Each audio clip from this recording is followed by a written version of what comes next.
Ladies and gentlemen, boys and girls, let's learn some Starcraft, shall we? And today is our first matchup-specific, focused strategy segment.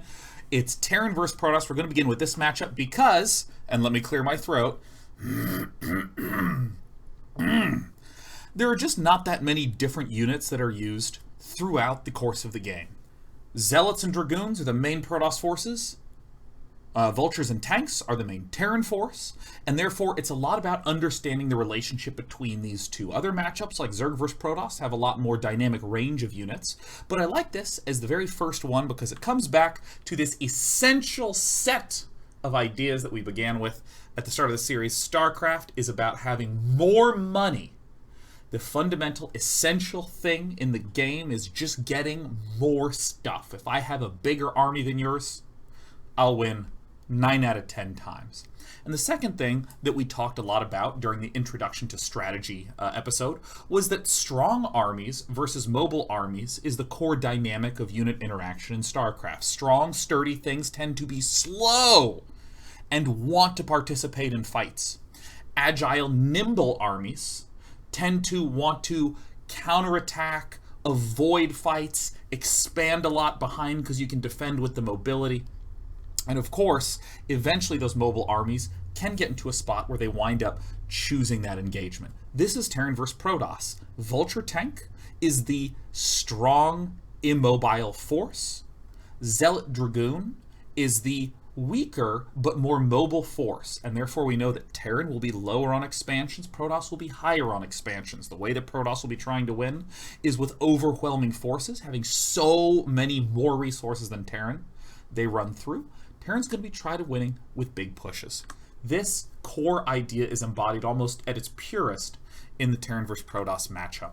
We also talked about, in the intro to strategy, these three core phases. Early game is about making a play or defending a play and you take your first base.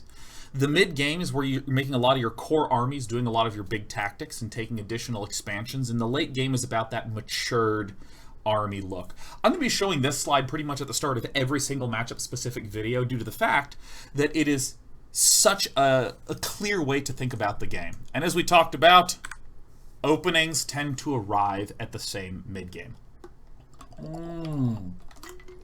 Look at this. We got the yellow in the screen, the yellow on my shirt. Even this is close to day 9 yellow. And so as we're going through today's lesson, I want to stress that what we're going to do is we're going to start in the middle game. We're going to start understanding everything about the middle game as the core essential piece. We're going to go into the late game and only briefly touch on the early game. Why? Because right after this, I'm going to talk about openings for the Terran race, openings for the Protoss race against each other. So that way we can use that mid-game to understand everything. And as I'm doing future analysis videos, this will provide a foundation for you to understand everything that's happening in a specific Terran versus Protoss game. So we've gone over some of those basics. Let's go ahead and talk about what these cores are. First of all, in thinking about the mid-game, this is the Terran mid-game. We already talked about tanks and vultures. Why? Tanks are so ridiculously strong against everything. They're, I think, maybe the highest value unit in the game, almost consistently, without you even having to do that much. I mean, technically Templar and Reaver, but they can kind of biff shots. Tanks are amazing. Specifically, they're very amazing against Dragoons, although they're quite good against Zealots. Vultures are your Zealot murderers. I included two other things on this screen, and now that I've given it away, I hope you can see them very clearly. Turrets and mines, baby. Yes, mines! Spider mines! When we see these mines here, obviously they do a clear buffering of this army. If a big Protoss army sweeps in, the mines are going to pop up. They're going to kill off everything. We're going to take a look at that in action because it's glorious. Mines are actually the highest damage thing that I consider bullshit. Mines are so good. Are you kidding me? 125 damage each. There's 3 on a Vulture, and Vulture only costs 75 minerals. These are essential not just for this core, but for zoning off patches of the map. And the last one, why the missile turret? Think about the missile turret, okay? Why is the missile turret such an essential thing? It does obvious things like, well, if we look at the Protoss core in a moment, it prevents shuttles from doing anything annoying like dropping onto our tanks, but it lets observers have no clue what's going on. Vultures can then begin to roam freely. If you have turrets arrayed like this, if these vultures move out, Protoss cannot see which direction the vultures are coming, and that makes it a little bit harder for Protoss to manage things properly. So I want you to just see all of these together, because if there's a push happening and there's not all 4 of these elements participating, something went wrong. Something very much so went wrong. Or Terran was kicking so much ass it didn't matter, right?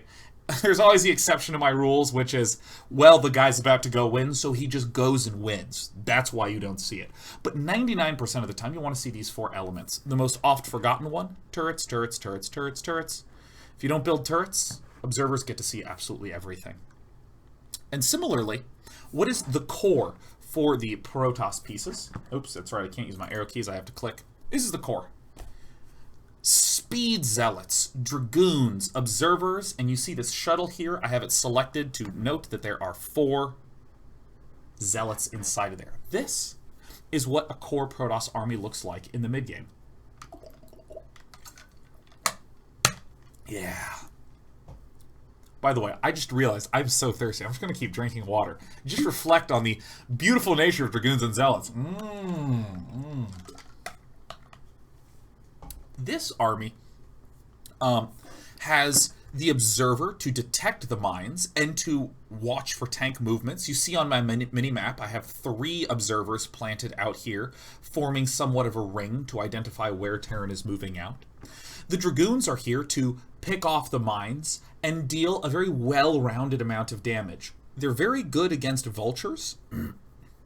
Not insane against vultures, they're just quite good against vultures. Dragoons are a little weaker against tanks, but it really depends on the number. In medium to small numbers, dragoons are pretty good against tanks. In very large numbers, dragoons are very bad against tanks. That's where the zealots come in. Yes, vultures are very good against zealots, but the zealots can bomb in onto the tanks and can clear up all the tanks just by the tanks shooting each other to death. Zealots are almost here because they eat up a lot of damage. They drag mines and tank shots into the Terran army, so Terran's almost killing himself at this point. But let's not forget that zealots are just ridiculously high damage. This is so sick.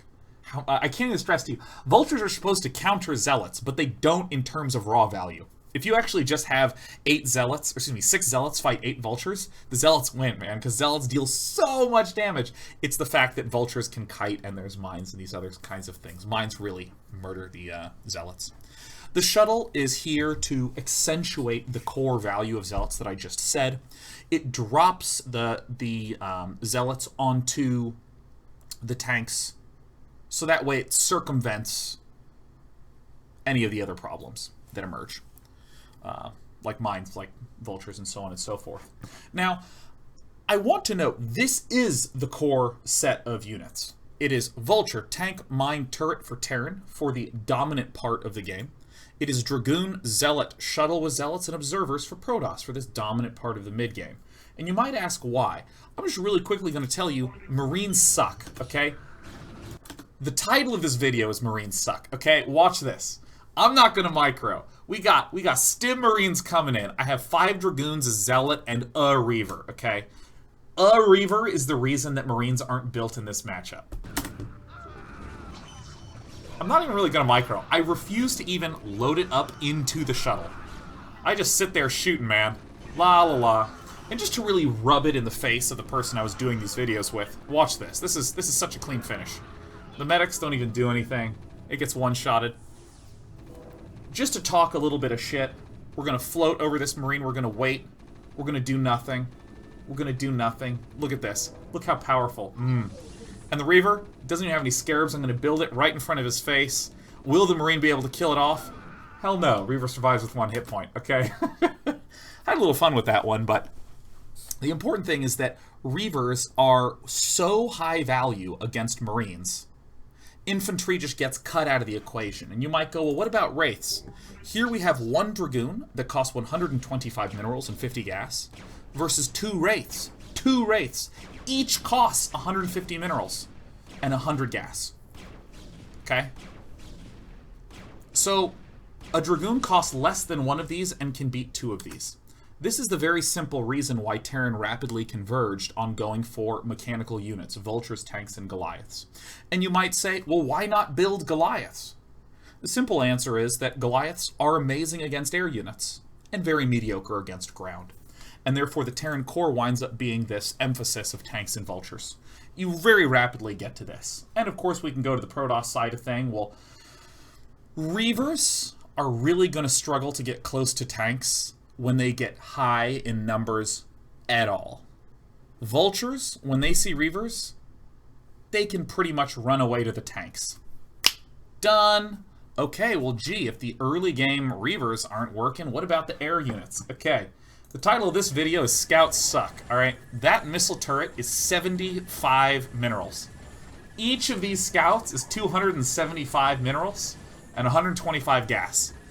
And then I say, one time! Go, Scouts! Oops, misspelled. Scouts one time! Come on! I actually thought I was going to do it, but I don't, because the title of this video is ScoutsSuck.mp4. Scouts are not good. And the last flying air unit is, what about the Corsair? First of all, Corsairs are rather pricey. A Corsair is more than one Dragoon. And the Corsair does have this disruption web ability, whose icon I can describe as looking only like an ejaculating penis. Like, seriously, look at this thing. Look at that. There it is. You can't unsee it, okay? That's disruption web. That's the disruption web ability. The hotkey is D. And you can start to see how funny all of this is. The Corsair has this disruption web ability, and anything under the disruption web can't attack. Period. And so you might say, well, what about if I throw this disruption web down on a tank so that it can't actually shoot?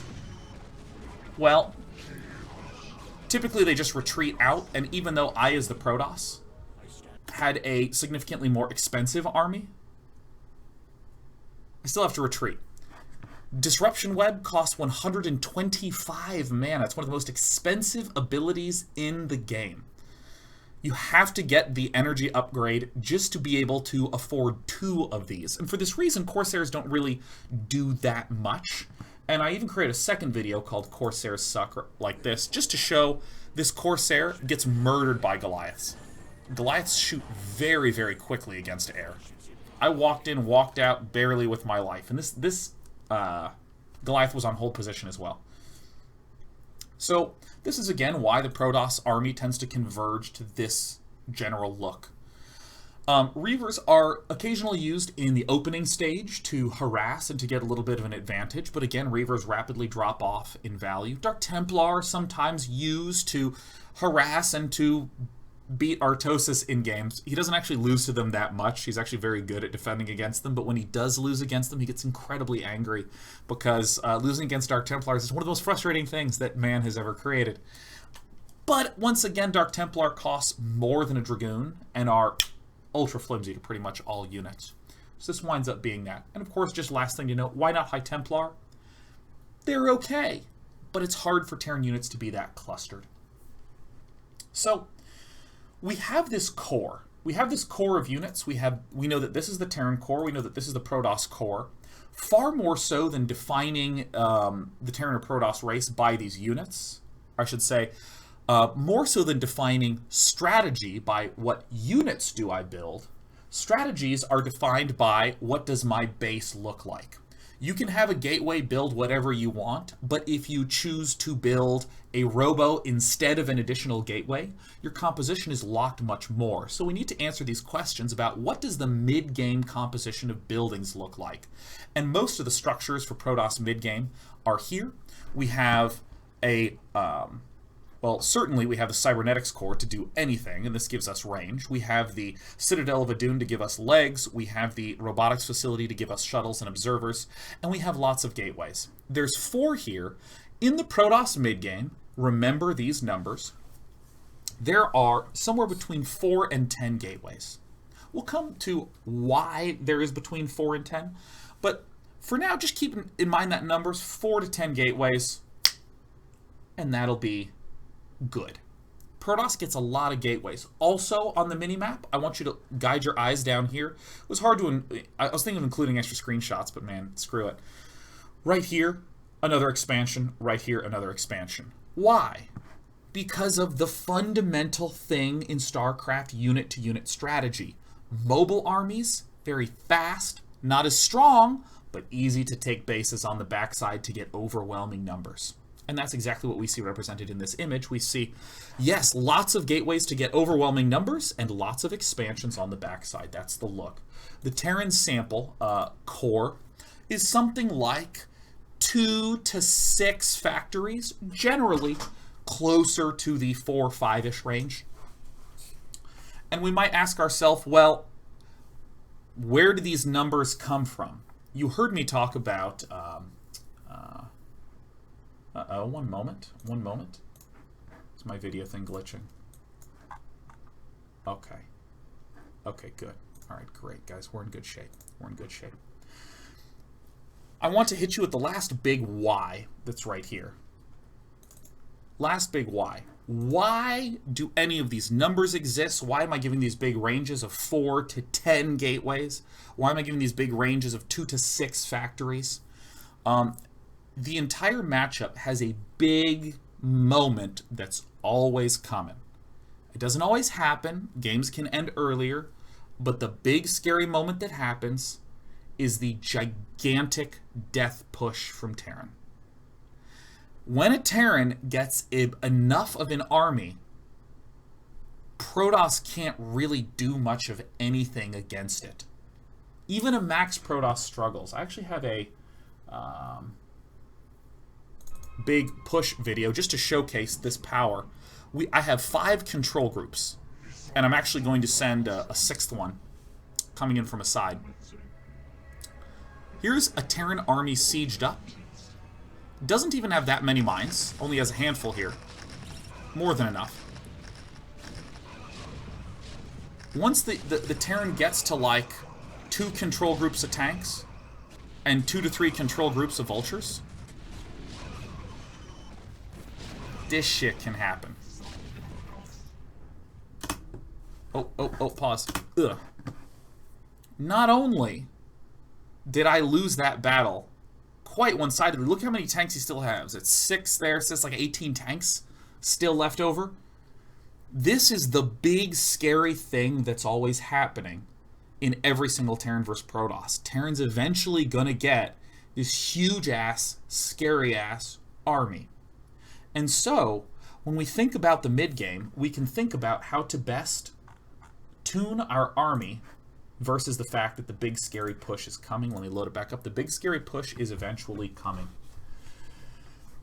And what allows the Terran to do the big scary push? Well, it's when the Terran begins to get a lot more factories. That's kind of like the big moment in the game, is when Terran begins to get a lot more factories. If you're Protoss, what do you need to do? You already know most of what you are going to be building. You already know most of what you're going to be building in that mid-game period. But the real question is, when do you build these extra gateways? Because eventually you're going to be up against this. So, let's talk about the Protoss goals in the mid-game. First of all, biggest thing, as far as I'm concerned, figure out how many factories he's building. It's actually pretty easy to get an observer into a Protoss base. They'll build turrets. You can walk past the turrets, and you just walk right in and you can look. Protoss players, as they get better and better, begin to be able to intuit this just by virtue of when the Terran is taking this third. It helps define when the Terran player is able to actually get so much stuff.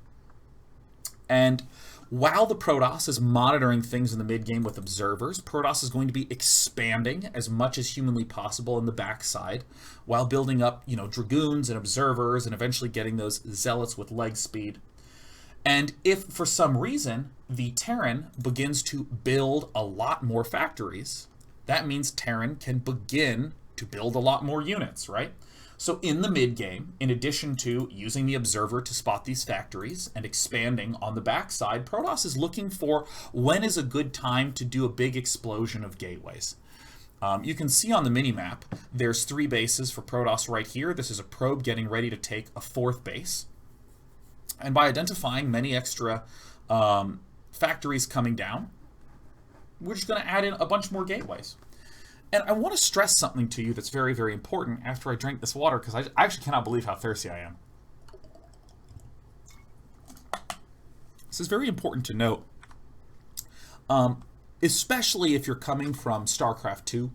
In StarCraft 2, there's a lot of compositional switching and swapping and this sort of thing. And so there winds up being some pretty crisp timings that you can just point to every game. Like, at exactly this point, I get my 2nd robo. At exactly this point, I get my 3rd base. And you can get messed with, and so on and so forth. But this winds up being a very gradual, sort of gradated process, whereby a Terran might get 4 factories, and you're not really used to that. You're used to someone going for 2 factories, and then taking a 3rd, and then going to 6, and then 9. But you're not used to someone going 2 factory, expand 4 factories. So, how many gateways do I build? This is where that number 4 to 10 comes from. If the Terran is just sticking on 2 factories, yeah, you can just have 4 gateways and you're fine. Just have 4 gateways and keep expanding. If he starts to add more, well, it depends on how many he adds. If he adds up to 6, you got to go to 10 right away. If he adds 4, maybe just 6, maybe 7 is good.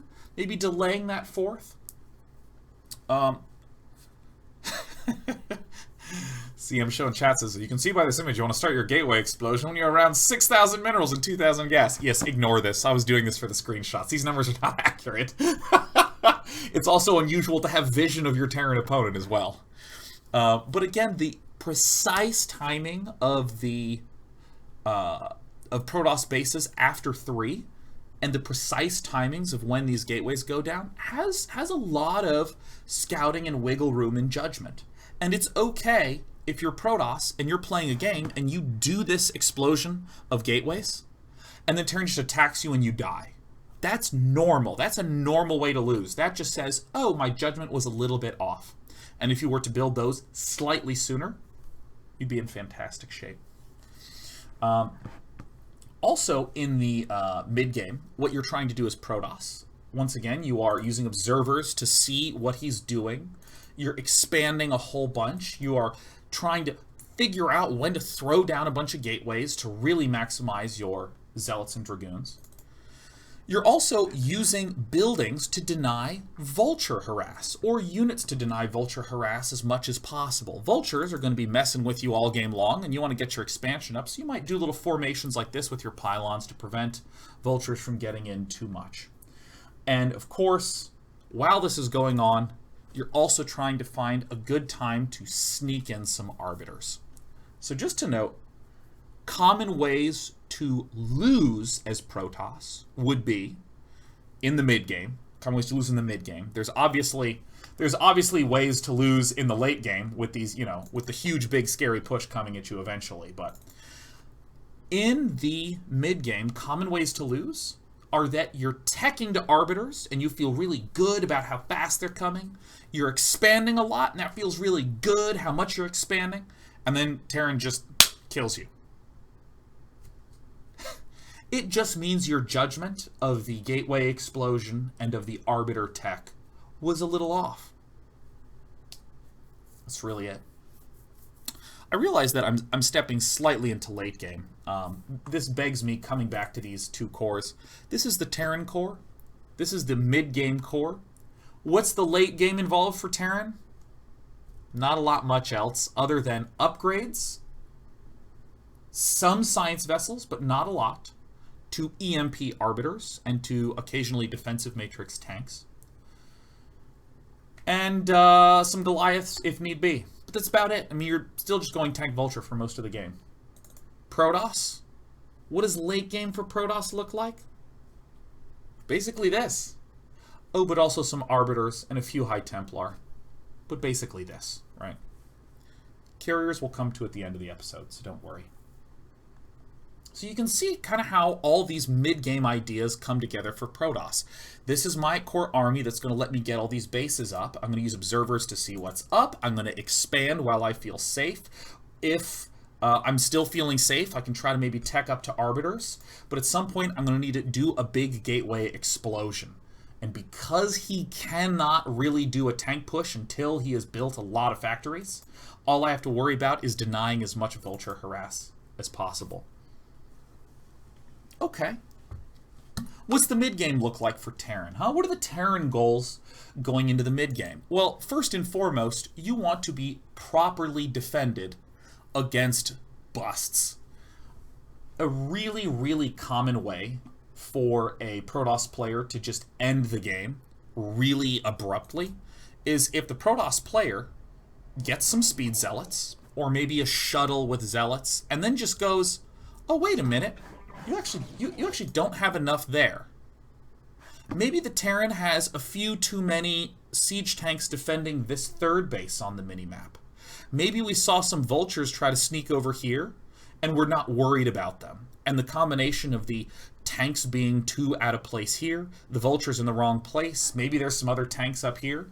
All it takes is these three not being sieged, not enough mines, and boom. Just break right on in. I do lose my observer because I'm awful. But then you just waltz right in. And, I mean, I didn't just win this. I, like, demolished this front.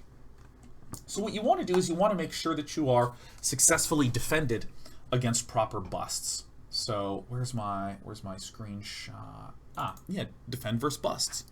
This is a rather light, sort of simple wall off. You could imagine putting a supply depot, and then an engineering bay, and then a barracks for a slightly tighter wall. Zealots can slip through, but Dragoons can't, and Zealots will have to be funneled. You want to be careful not to do stuff like this. Yes, the turret. By the way, tank relationship to turrets and mines is the biggest error Terrans make. I'm going to be doing an entire video about managing tanks and vultures and turrets because it's just such a critical concept in many matchups. But I mean, like, look at this. This is awful, right? These mines are in perfect position to kill the tanks, man. This is so bad. This turret is in perfect position to do nothing if a shuttle shows up. So you want to have, as a big mid-game goal for Terran, you're going to be building up a lot. You want to make sure that you are defended against busts. You want to make sure that you set up a third base. This is a big mid-game goal. You might go for it a little faster. You might try to make a bigger play first and then go for it slower. You'll recall that I said Terran Core has somewhere between 2 and 6 factories in there, eventually going to 9 factories in the late game. Where am I getting those numbers? If you're trying to establish a third base earlier, you might be going 2 factory and then getting a third base and then adding on up to 6 and then to 9. If you're trying to be very aggressive, as we saw in Fantasy versus Stork in the inaugural episode of Let's Learn Starcraft, in those, we saw Fantasy start by going 5 factory. He began his games doing a very factory-heavy opening, and then he went for that third base. So I want you to see, once again, in the mid-game, things eventually converge to 6+ factories for Terran, eventually to 3 bases for Terran, eventually. And there's a couple little ways to wiggle your way there, but you wind up with a consistent theme. It's sort of a response for Protoss to deal with that properly. So once again, if you are Terran in the mid-game, you want to defend against busts. You want to make sure that you are establishing a quick third. You want to try to delay bases with mines as much as possible with your vultures. Your tanks in small numbers will not be good at attacking, so your vultures can use their speed and their mines to run around planting mines under bases, planting mines at the top of ramps, things like this. They can do great stuff like kill workers. I'll stress, you don't want like 12 vultures killing workers. You don't want to do that, okay? Don't. Use like 4, just a few, because if you send 12 vultures in there and you're wrong, and you get trapped and surrounded, you've chucked away a few production cycles worth of units. You're screwed. If you send in 12, still going to kill just as many probes as 4 would. The problem with 12 is that the Protoss runs out of probes immediately, so there's no real reason to commit so many. So I strongly recommend smaller harassing groups in there, but, you know, no big deal. What do we talk about was the late game goal for Terran? Upgrades. So in the mid game, Terran wants to find an opportunity to begin getting armories and to begin getting science vessels. And of course, this is all in service of building up to what I have named Big Scary Push Zomg.png. Although there still aren't quite as many tanks here that would make it really scary. Normally it's like 5 control groups is when I start to really shit my pants as Protoss. 2 control groups of tanks, 3 control groups of vultures, and maybe just a sprinkling in of Goliaths. Okay, so we've talked a little bit about some of these mid-game ideas, and I want to stress to you that early game, players are maybe doing a play or two, but basically establishing themselves into a spot where the Protoss has a few Dragoons and Observers. The Terran has some tanks to defend. And what are their goals? Protoss is trying to sweep with Observers, Gateway Explosion, Plan Timing, expand a lot, and get Arbiters. And get a very soft silver cat. Yes, Despy, I love you so much. This tail's very good. You gonna lie down? You gonna lie down? No, you're just gonna keep smelling things. Terran is trying to secure a third base, prepare himself for that big, scary 200 push, or, you know, 130 supply or 160 supply pushes, all very strong. There's preparation for that big push. And a lot of the wiggle that happens in the Terran versus Protoss occurs during skirmishing, harassing, and expanding in that mid-game period. So let's go ahead and take a look at some of that. Coming back to here, the big scary push is our anchoring. So here's a really common thing that you'll wind up seeing. I am the Protoss player here. There are some mines up here at this top side. In the middle, you can you can see it. You have eyes. You can't barely see it. You can just see it. You can see it because you're watching a video. It would be weird for you to struggle to see what's on the screen. But on the screen, you'll see those yellow dots. Those are missile turrets. So my observers have been unable to identify where the vultures are heading. But I want to make sure that Terran has as little comfort as possible moving out and planting mines. So what I do is I have some Dragoons and an observer here to sweep for mines and to defend against some vultures. And you can see on the minimap I have another group here that is also designated for defending against vultures and clearing mines if need be. Also kind of being like the first line of defense against a scary Terran push. So what happens is I begin to sweep over here and kill these off. Some vultures move down, but I manage to repel them, no problem. But then his vultures realize that I'm actually too low on Dragoons here. So he runs up, plants a few mines. I misclick micro, but it really wouldn't have mattered. These Dragoons are totally dead anyways. And this highlights a lot of what winds up happening in Terran vs. Protoss mid-game. These vultures are going around trying to do sweeps, kind of trying to check where the Protoss units are. And if there's too few Protoss units in one place, they just kill it. Because things like this deny vultures image, like this is nice because the Dragoon will block if any vultures show up. But if there's enough vultures, they just kill this Dragoon and go in and kill everything. So that's a point of tension, and where Protoss can be a little bit more tender than they might imagine. Also sort of in line with this, we were doing this video for so long, you can see that this was 90 minutes, so this expansion is mined out. But make believe with me that minerals were still there. If Protosses are being super defensive and expanding a lot, you can wind up doing successful things with vulture drops like this. Just coming in right out of the Shroud of Darkness, killing things off. I want to stress something that's super important. Please understand me. Please hear me. Oh God, some of you are going to hear me, but you're not going to hear me. You know what I mean? Because you're not listening with a capital L, right? You're just going, yeah, no, I'm a pro gamer. I get it. Yeah. But listen to me, okay? Hear me. Drops and counterattacking are only able to be good if the enemy is spread out. Okay? See this drop? I'd say a disappointingly large percentage of people will look in here and go, oh, right. Vultures, dropship, probes. Got it. Okay? Cool. But they'll disregard the fact that on the minimap, this Protoss is trying to manage 5 different bases at once. That's what's making this drop strong. If there's a Protoss player who's on 2 base doing some weird, I'm not ever going to take a third, I'm going to rush for arbiters and get all my gateway units because I don't want to play proper PvT, Vulture drops are going to suck. By the same token, if Protoss is getting arbiters and is recalling to do massive counterattack damage, recalling sucks against Terrans that only have like 2 bases. It sucks. It hurts more than it helps. So here you have it. This is another type of harassment thing. Again, this is all built on the idea of what is happening before this big push is occurring.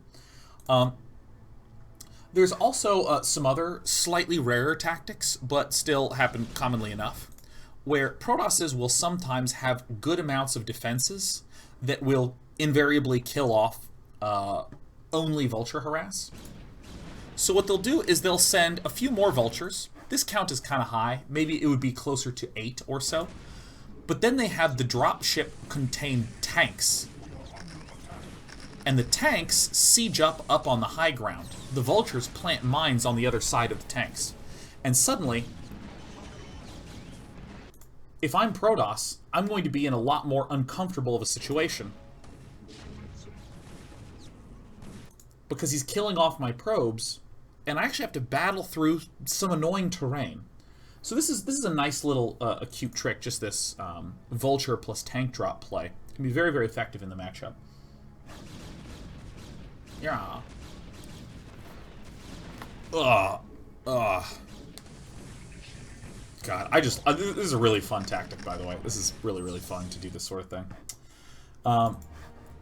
Another thing that can happen in the mid-game is, remember these Dragoons? What is their main purpose? Well, really to kind of just sweep 4 mines, push Vultures back, and this sort of thing. But Terrans sometimes will just go, wait a minute, I don't actually think you have enough stuff. And they'll just make a push out. And what we're about to see is where some of the tactics, some of the give and take, some of the dynamism of the matchup comes from, is the Protoss is looking to pick off any free units as humanly possible. And here, you can do micro errors. Like in this particular video, I think my Dragoons are out of range of the tanks. I think they'll take 1 shell here, but I think I'm actually safe. As it turns out, I'm wrong. And this is where Terran can use the insane range of siege tanks to get some really nice advantage. What did I, the Protoss, get out of this? Like a few Vultures? He killed Dragoons, man. And he hasn't lost any tanks. Whoa. Woo. Oh, God. Quickly get more Dragoons out. Prepare. Similarly, where some of the give and take can happen is these Dragoons could identify over the course of this fight that it might actually be a good time to engage. Nothing wrong if you are Protoss of hearing those siege tanks fire, trying to spread out, and then re-engage to pick off Vultures.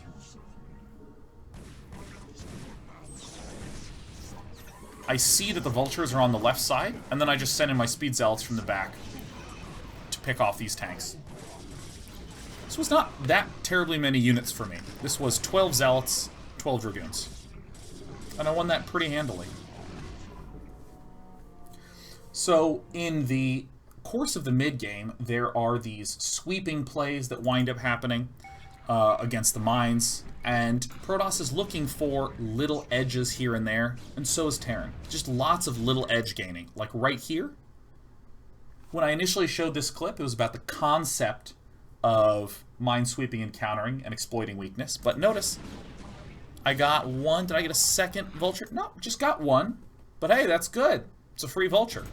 And similarly, Terran's going to come here and go, oh, hey, free dragoons, nice. After this sort of loss, this is often when Terran might be able to go, hey, you know what? This is a good push opportunity time now. I actually was worried that I wouldn't have enough to attack, but now I know that all Sean has is this pack of dragoons outside the front, so I can maybe take some ground.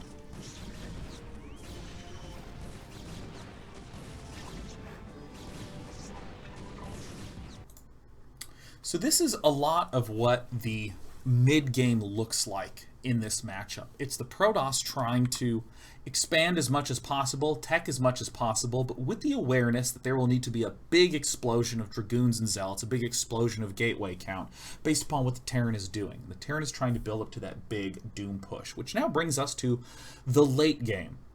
Why do Terrans transition into upgrades instead of, say, any other units? Well, what units would they go for, okay?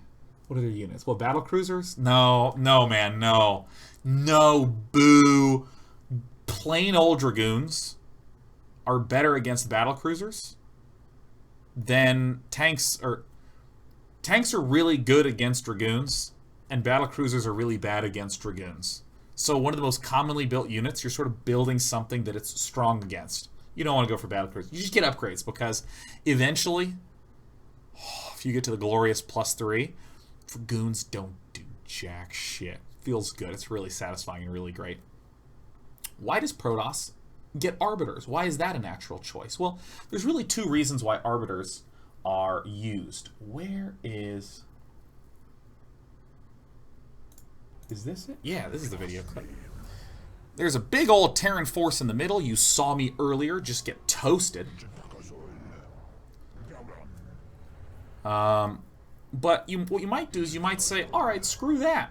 I am going to do what mobile armies do best, and I'm going to counterattack as much as I humanly possibly can.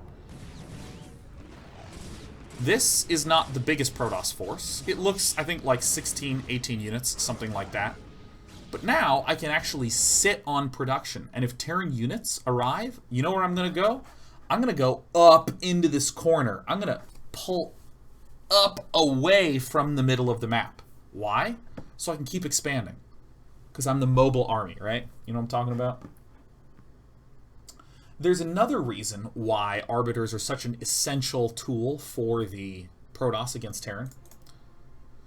It's because when this big death push happens, you already saw that when I had 5 and change control groups of units, I lost to this force. But if you're coming in from enough different angles, these tanks did siege a little bit late, but still the important idea is that you use stasis. You use stasis so that you, instead of fighting one big army versus one big army, you fight your one big army versus a middle-sized army of him twice in a row.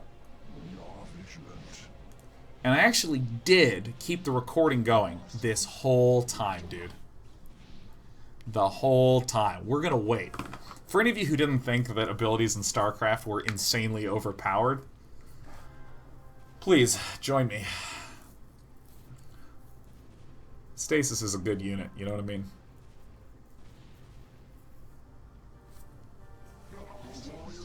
Oh, show, there they are. Now they're back. Okay, cool. Nice. There's a very important thing that I showcase at the end of this fight. Watch me count my units. Here is control group 1, 2, 3, and 4. I've lost all of control group 1 and 4's ground units. I only have half of control group 2 and 3's units. And here are the stragglers that are left remaining. From 6 control groups, everything you see on the screen is what remains. Because Terran mech is so good. Protoss can win that fight. Can win that fight, but it will sustain heavy losses. Okay, what's a Terran to do? Why is it that you heard me say that science vessels are the other things that Terran get?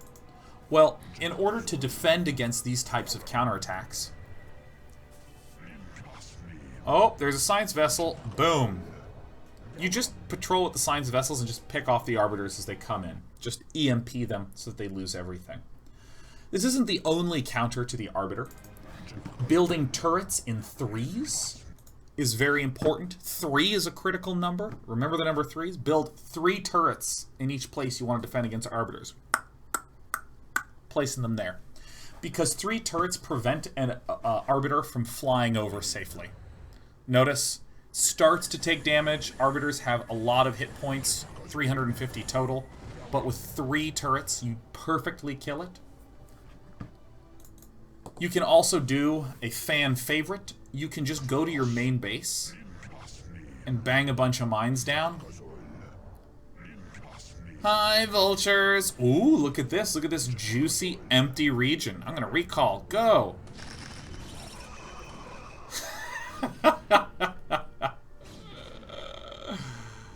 Oh my god. That was satisfying even for me. This is great. Let's watch that again. Come on, let's go.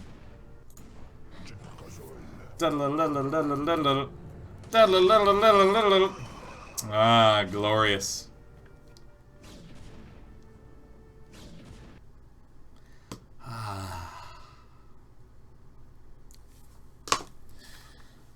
So this is the arc of Terran vs. Protoss gameplay, focusing heavily on the mid-game of these 2 sets of core units, the Vulture and the Tank, versus the Zealot and the Dragoon, with the critical supporting units of Mine Turret and Shuttle Observer. The big purpose of the mid-game, once again, is for Protoss to get as many bases as possible, and to tech up to arbiters as soon as possible, while Terran is trying to deny that for as long as possible, and occasionally even doing some little pushes here or there. All of this is built up to this big culminating moment where Terran is too scary to fight, period. And this is where arbiters are an essential piece to the puzzle. And similarly, Terran to counter this is where EMPs become an essential piece to their puzzle. A few quick notes. EMP is actually quite bad against units. Just doesn't... The EMP radius is it's pretty tiny. Starcraft 2 EMP is fucking good, man. Units cluster up quite a bit, so even relatively small radii in Starcraft 2, more than enough to damage most of the army. In this, if you try to EMP units, you'll get like 3 Dragoons. 3's not good. 3's a weak amount. There's also one other note that I have before I'm going to wind up closing this out, which is that occasionally, and actually maybe too occasionally to count, Protosses will go carriers. Protosses are going to go carriers. I'm going to make a little micro video, something more like 10 minutes, about dealing with carriers in TvP. Part of the reason I'm going to do that is because I get asked that question a lot, because they just feel scary to deal with. I'm not going to do that today, because I'll tell you more about what we're doing for Terran vs. Protoss in a moment. But just to briefly note, carriers can come up in late game Protoss vs. Terran. Not always, but they can. And if the Terran has been successful at getting a third and working towards that big, scary, large army, then you just build lots and lots of Goliaths and shoot down the interceptors. And if you have done a good job of denying expansions, and if you've set yourself up properly anyways, carriers are kind of hard to win with as Protoss. They actually don't do very well in those spots. Too often when people are losing to carriers, it's because they've already lost the game anyways, and it doesn't matter what the Protoss does at that point. And I say this because in these games, if you can build up these types of good forces as Protoss, and Terran is not doing smart things like trying to secure a third, is not doing smart things like trying to, harass your workers or wind up getting extra armories. Where is that armory image? There it is. Boom. Terrans aren't doing this. There's almost nothing that they can do to win against any Protoss. So we're going to have a smaller focused video on carriers, how to micro against them, how to adjust your composition against them. But from a very simple perspective, it really is as straightforward as just changing from building vultures to building Goliaths. That's about it. That's about it. What we're going to do now is talk about what we're going to do with Terran vs. Protoss in future videos, and we're going to do with Terran vs. Protoss right after this.